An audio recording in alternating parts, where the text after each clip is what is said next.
Hi, welcome to my video on international compensation, created by myself, Jill Donaldson. What is international compensation? International compensation refers to all forms of financial returns and tangible benefits that employees of international organizations receive from their employer in exchange for providing their labor and commitment. In an international organization, there are three types of employees. These three types of employees are referred to as PCNs, TCNs, and HCNs. A PCN, or a parent country national, is a person working in a country other than his or her country of origin or home or native country. This person is referred to as an expatriate. A TCN, or third country national, describes individuals of other nationalities hired by a government or government-sanctioned contractor who represents neither the government nor the host or area of operations. A HCN, a host country national, is an employee of an organization who is the citizen of the country in which the subsidiary is located. There are major objectives of multinational firms. One of these is compensation policies. What is a compensation policy? A very important part of human resource management is compensation and the formation of policies. Compensation is a fundamental component of employment and one of the most critical HR management policies. The purpose of policies is to define strategies, comply with legal requirements, and communicate the value of compensation and benefits for employees. These international compensation policies can produce intense internal conflict within a multinational corporation at any stage of globalization. Compensation includes wages and salaries, incentives such as bonuses, and benefits such as retirement contributions. There are wide variations both between countries and among organizations within countries concerning how to compensate workers. The principal problem is salary level for the same job, and the jobs are different between countries in which a multinational corporation operates. This is why policies are formed.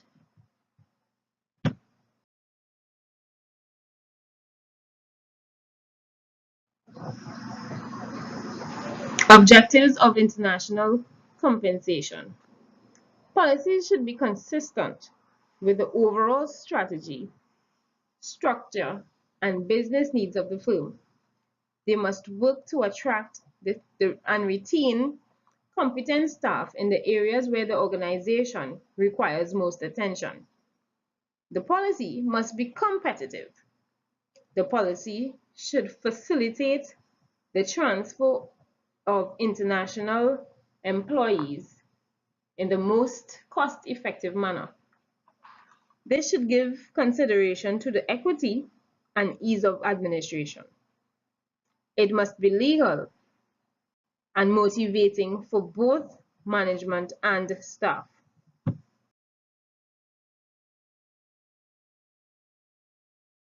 Every employee expects the policies of the organization to offer financial benefits and social security.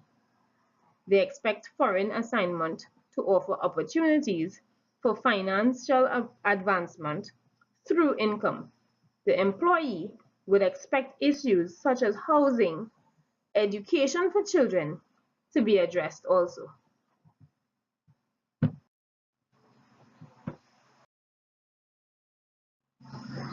There are two approaches to compensation. One of these is called the going rate. The going rate approach, this method aims to treat the expatriate employee as a citizen of the host country, encouraging a when in Rome, do as the Romans do mentality.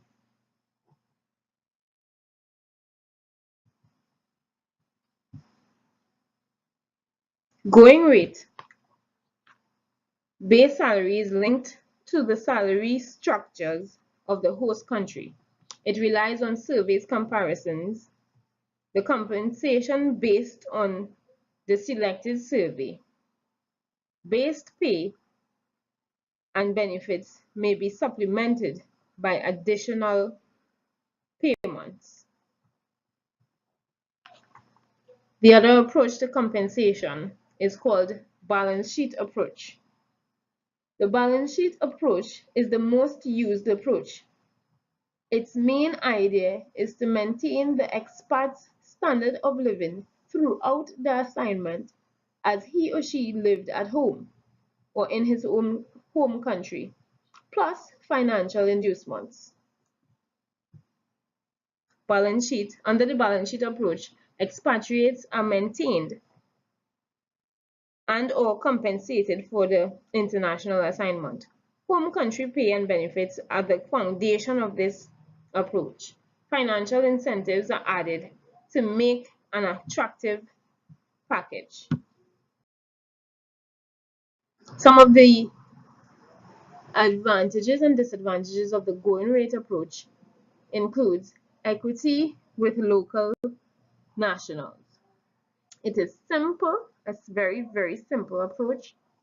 Its identification is with the host country, equity among different nationals.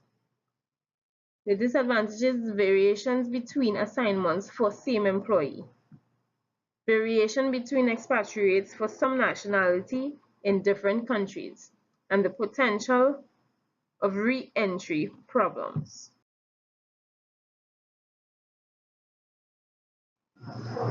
The advantage and disadvantages of the balance sheet approach. The advantages include equity between assignments, between expatriates of the same nationality. It facilitates expatriates re-entry, and it is easy to communicate to employees. The disadvantages include it can result in great disparities between expatriates of different nationalities, between expatriates and local nationals. It can be quite complex to administer at times. There are differences in salary compensation. Here we look at the key differences in salary compensation for PCNs and TCNs. The major differences in base salary between PCNs and TCNs can occur in the employee's package depending on whether the base salary is linked to the home country of the PCN or the TCN, or whether in international rate it is paid. There are several benefits that an expatriate um, encounter. We will look at them. How to provide benefits. The complexity of operating international business in different nations and employing different national categories of workers is a key variable that differentiates domestic and international HRM. Rather than any major differences between the human resource management activities performed, many multinational corporations underestimate the complexities involved in international businesses, and there is some evidence to suggest that business failures in the international arena may often be linked to poor management of human resource management. There was also less consistency in a compensation plan when PCNs, parent country nationals, were transferred to other international assignment. The most interesting of the transfer cases were the ACNs, the host country nationals, who transferred to Mexico and did not receive significant adjustments in salary or fringe benefits. TCNs appear to receive adequate adjustment to salary and fringe benefits when they are transferred. Pay systems must conform to local laws and customs when fitting into global multinational corporation policies. They must pay everyone who does the same work the same pay, regardless of the host country compensation environment.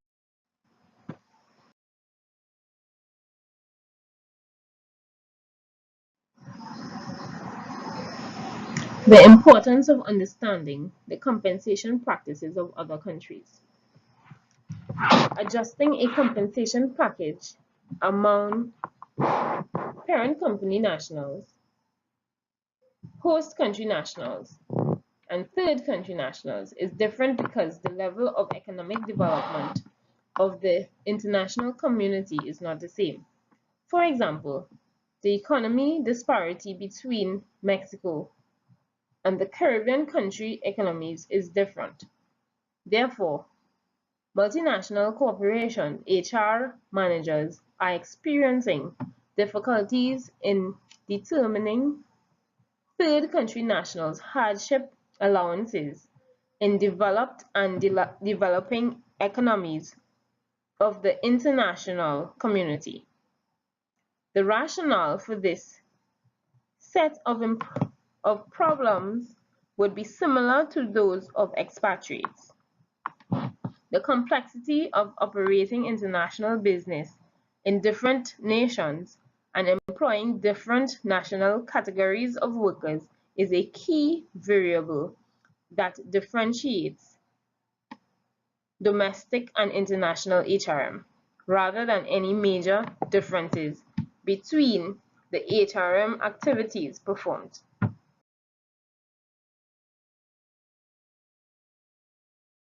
I thank you for looking at this video. Here I have my references that you can always refer to. Thank you.